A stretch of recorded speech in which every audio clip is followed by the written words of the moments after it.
खबरों की भीड़ में छूट न जाए खास खबर। सियासत के रंगों में आपकी आवाज रहे बुलंद। देश दुनिया में फैली मंदी की आहट का डर, कोरोना से हारती जिंदगी और घुटनों पर सुपर पावर। अतीत को संजोकर नया इतिहास लिखने की मुश्किल डगर। प्राचीन भारत से न्यू इंडिया तक का सफर देखिए सिर्फ इंडिया लाइव 24 पर।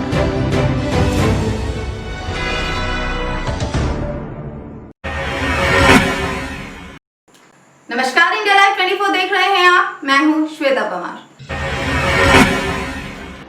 तरावड़ी के राजगढ़ गांव के रहने वाले 30 साल के राजकुमार का शव इंद्री की पश्चिमी यमुना नहर में मिला है। परिजनों का कहना है कि उसकी हत्या की गई है। राजकुमार की भाभी के मुताबिक कुछ दिनों पहले लखनपाल नाम के एक युवक ने उनकी बेटी का अपहरण किया था। बेटी की तलाश में सभी लोग मिलकर युवक का पीछा करते हुए लाडवा के पास मुरादनगर गांव पहुंचे। वहां करीब 1 दर्जन लोगों ने मिलकर उन पर लाठी और डंडों से हमला बोल दिया, जिसके बाद सभी अपनी किसी तरह जान बचाकर भागे, लेकिन राजकुमार उनकी पकड़ में आ गया। हम ना खेत में गए थे जी, निराण जी गरीब आदमी मजदूर हैं जी। हम ते छोरी का सर दुख है था, वह घर पे रहेगी। पीछे ते ना लखन नाम का छोरा आया और छोरी ने ठा के ले गया, किडनैप करके ले गया, चाहे जिस तरह ले गया।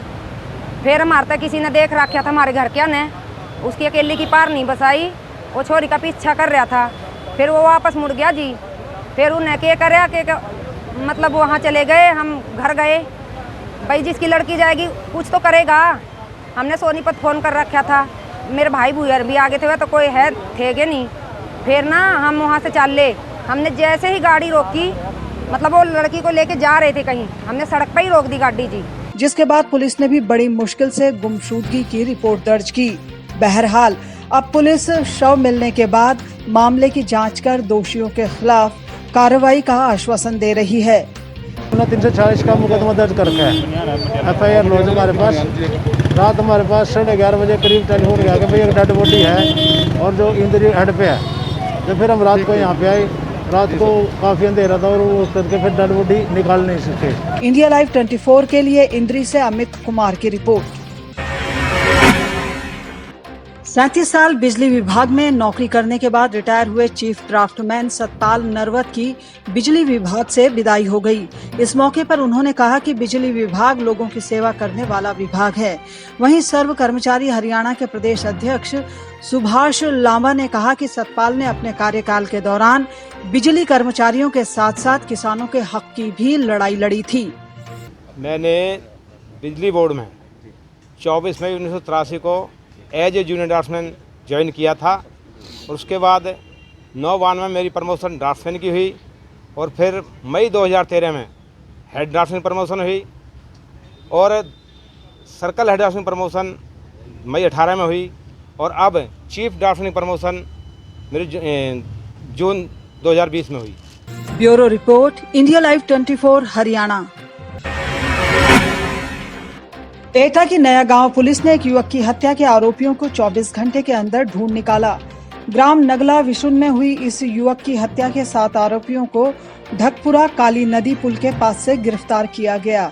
अभियुक्त की निशानदेही पर घटना में इस्तेमाल दरांती और सरिया भी बरामद कर लिया गया है।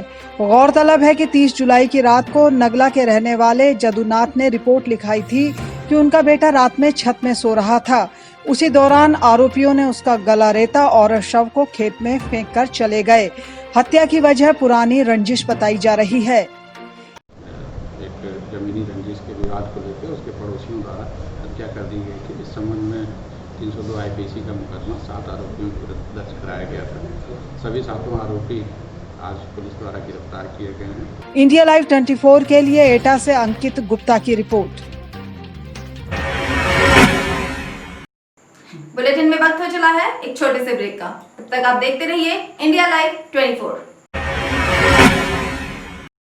क्या मेहनत करते करते सफलता से महरूम हैं आप? क्या हर रोज जिंदगी के नए नए इम्तिहानों से परेशान हैं आप? करियर की उलझन से, रिश्तों में अनबन तक, मंगल के दोष से, राहु के कोप तक, शनि की ढैया से केतु के कष्ट तक अगर कर रहे हैं आपको परेशान, तो हम ढूंढेंगे आपके लिए समाधान। देखिए हमारा खास कार्यक्रम कहते हैं तारे, रोजाना सुबह 6:30 बजे सिर्फ इंडिया लाइव 24 पर। ब्रेक के बाद आपका स्वागत है। बढ़ते हैं अगली खबर की ओर। सैदपुर तहसील में देवकली ग्राम के आगापुर महमूदपुर हथिनी पुल के पास एक युवक की नदी में डूबने से मौत हो गई। आगापुर का रहने वाला 28 साल का मोहम्मद अख्तर नदी में नहाने आया था। पास में नहा रहे दूसरे लोगों के शोर मचाने पर युवक को ढूंढने की कोशिश की गई, लेकिन उसका कोई पता नहीं चला, जिसके बाद पुलिस को सूचना मिलने पर गोताखोरों की टीम बुलाई गई। गोताखोरों के तलाश करने पर देर रात को युवक की लाश मिली। लाश मिलते ही परिवार में मातम छा गया। इंडिया लाइव 24 के लिए गाजीपुर से मोहम्मद इसरार की रिपोर्ट। रामनगरी अयोध्या में 5 अगस्त को होने वाले मंदिर भूमि पूजन का प्रसाद देश के सभी तीर्थ स्थलों और राम भक्तों तक पहुंचाया जाएगा।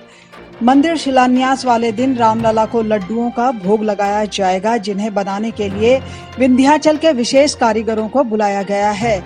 विंध्याचल से आए कारीगर विनोद कुमार ने बताया कि प्रसाद के लिए 1,11,000 देसी घी के लड्डू तैयार किए जा रहे हैं, जिन्हें बनाने में 1 दर्जन से ज्यादा कारीगर लगे हुए हैं। राम के जन्मभूमि के स्थल पर भोग लगाने के लिए 1,11,000 लड्डू तैयार हो रहा है और 11,000 ऐसा टिफिन तैयार हो रहा है। पहले तो भगवान श्री राम का जो भूमि पूजन होगा, वहाँ 101 थाल जाएगा, थाल में सजा करके जाएगा वो। इंडिया लाइव 24 के लिए अयोध्या से ब्रजेश सैन की रिपोर्ट।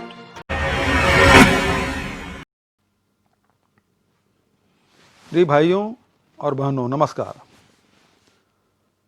आज मैं अपने प्रदेश में कोरोना वायरस संक्रमण की स्थिति को लेकर आपके समक्ष आया हूं। छत्तीसगढ़ में कोरोना संक्रमण अन्य राज्यों के मुकाबले में नियंत्रित जरूर है, लेकिन पिछले कुछ दिनों से संक्रमित व्यक्तियों की संख्या में क्रमशः बढ़ोतरी हो रही है।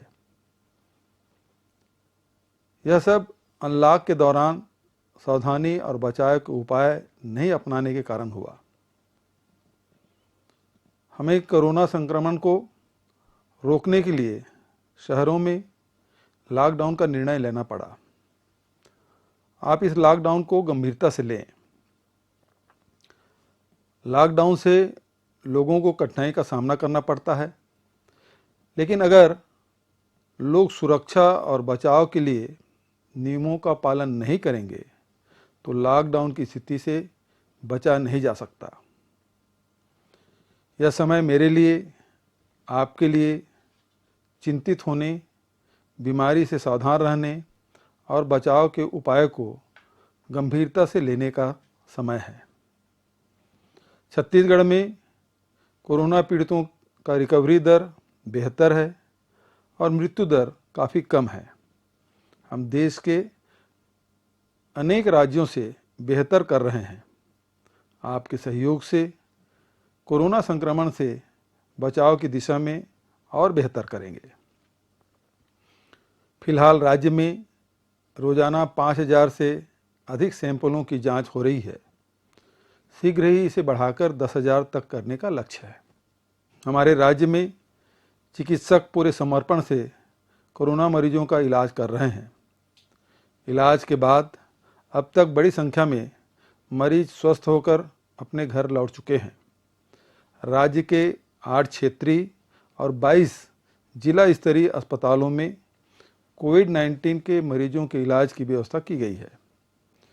सभी कोविड अस्पतालों में mask, PPE kit, triple layer mask, VTM और जरूरी दवाइयों के पर्याप्त संख्या में इंतजाम सुनिश्चित किए गए हैं। मैंने अधिकारियों को ऑक्सीमीटर की उपलब्धता सुनिश्चित करने के बारे में भी निर्देशित किया है। मेरा आपसे आग्रह है कि सभी अनिवार्य रूप से मास्क पहनें, बार बार हाथ धोते रहें, लोगों से दूरी बनाए रखें, भीड़ भाड़ करने से बचें। अगर हम यह सब करेंगे तो कोरोना वायरस का संक्रमण रोकने में सफल होंगे। राज्य शासन, हमारे सारे विभाग, चिकित्सक, सफाई कर्मी, पुलिस आदि कोरोना संक्रमण के प्रसार को रोकने और उपचार में लगे हैं। लेकिन अगर आप सावधानी नहीं रखेंगे, बचाव के उपायों का पालन नहीं करेंगे, तो फिर कोरोना वायरस संक्रमण की रोकथाम मुश्किल होगी। मुझे जानकारी मिली है कि कुछ स्थानों पर लोग सैंपल लेने जा रहे स्वास्थ्य कर्मियों के दल का विरोध कर रहे हैं, उन्हें जांच करने से रोक रहे हैं। मेरा आपसे निवेदन है कि आप स्थिति की गंभीरता को समझें। ये सब आपके और आपके परिवार के स्वास्थ्य की बेहतरी के लिए किया गया है। हमें स्वास्थ्य कर्मियों का सहयोग करना है। ईद और रक्षाबंधन के पर्व समीप आ रहे हैं। आप सबको इन पर्वों की शुभकामनाएं। पर्व को मनाते समय यह ध्यान रखें कि हम केवल अपने घर परिवार के लोगों के साथ ही यह पर्व मनाएं। कोरोना से बचाव के लिए ऐसा करना बेहद ज़रूरी है। हमें अपने सामाजिक दायित्व का पालन करते हुए भीड़ भाड़ करने से बचना होगा। मुझे पूरा विश्वास है हम सब स्थिति की गंभीरता को समझेंगे और कोरोना संक्रमण को रोकने में सहयोग देंगे। धन्यवाद। गया के डिप्टी मेयर मोहन श्रीवास्तव ने बिहार विधानसभा चुनाव को स्थगित करने की मांग की है। उन्होंने कहा कि शहर में बड़े पैमाने पर लोग कोरोना बीमारी से संक्रमित हैं। ऐसे में अगर चुनाव होते हैं तो ये बीमारी और भयावह रूप ले सकती है। उन्होंने कहा कि बिहार में चुनावों के दौरान सुरक्षा के मद्देनजर अर्धसैनिक बलों को बाहर से बुलाया जाएगा। ऐसे में उनके साथ ये बीमारी बाहर से आ सकती है या फिर राज्य के ही कोरोना संक्रमित लोगों के संपर्क में आकर अर्धसैनिक बलों में भी कोरोना के संक्रमण का खतरा बढ़ सकता है। यह जिलाधिकारी महोदय के द्वारा अभी अस्पताल का भ्रमण किया गया और उन्होंने बहुत सारे निर्देश दिए। 36 और 37 में अभियान चला।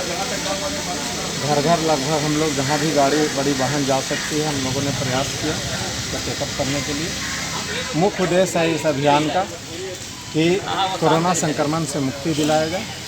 रोड पर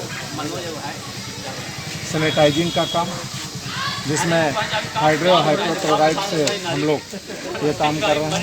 इंडिया लाइव 24 के लिए गया से संजीव कुमार सिन्हा की रिपोर्ट। भागलपुर में कोरोना संक्रमण के बीच अपने कर्तव्यों पर डटे पुलिसकर्मियों और डॉक्टरों को बालकृष्णा इंडस्ट्रीज ने बीकेटी टायर के सौजन्य से पीपीई किट बांटे। मेरे बालकृष्णा इंडस्ट्री बीकेटी टायर्स की तरफ से हमारे जो बिहार के जो मेन प्रबंधक हैं उनके द्वारा भागलपुर में ये वितरित करने के लिए दिया गया है। इस दौरान संस्था के सदस्यों का कहना था कि कोरोना वॉरियर्स को आने वाले समय में सुरक्षा के मद्देनजर और भी चीजें मुहैया कराई जाएंगी। ये फर्स्ट लाइन कोरोना वॉरियर जो है हमारे पुलिस के जवान, जिसको कि सलाम है कि अपने जान को जोखिम में दे करके ड्यूटी कर रहे हैं। 24 आवर हमारी सुरक्षा में निकले हुए हैं, उनके लिए है। और हॉस्पिटल में भी दिए हैं, अभी सदर हॉस्पिटल में दे करके आ रहे हैं। सदर हॉस्पिटल में जो भी कोविड-19 के वर्कर्स हैं उनको दिया गया है। इंडिया लाइव 24 के लिए भागलपुर से श्यामानंद सिंह की रिपोर्ट।